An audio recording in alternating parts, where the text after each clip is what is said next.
বিদ্যালয় নিয়ে। আর আমরা 23 তারিখ থেকে অদ্যাবধি আজকের দিন পর্যন্ত আমাদের মূল দাবি হচ্ছে যে সারা বাংলাদেশে যে অবমানিত প্রতিবন্ধী যে বিদ্যালয়গুলো আছে বা প্রতিবন্ধী শিক্ষক শিক্ষার্থী এবং ছাত্রছাত্রীরা আছে তাদের জীবনমান উন্নয়নের জন্য এবং তাদের বৈষম্যের ভিতর থেকে বের করে এনে সবার সাথে একসাথে কাঁধে কাঁধ মিলে কাজ করার জন্য আমাদের এই অধিকার আদায় করতে আমরা এখানে উপস্থিত। 17 বছর যাবৎ আমাদের প্রতিবন্ধী বিদ্যালয়গুলো প্রতিষ্ঠিত হয়ে অদ্য অবধি আমরা প্রতিষ্ঠান চালাইতেছি এবং প্রতিবন্ধী বাচ্চাদের সেবা দিতেছি।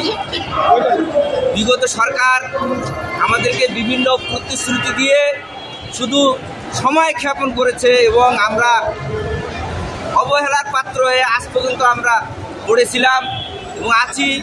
আমরা আমাদের দাবি হচ্ছে বাংলাদেশে যতগুলো প্রতিবন্ধী স্কুল বিদ্যালয় রয়েছে এইগুলো এমপিও এবং স্বীকৃতি চাই আমরা, এবং প্রতিবন্ধীদের 5 দফা দাবি আমরা এখানে উপস্থাপন করেছি।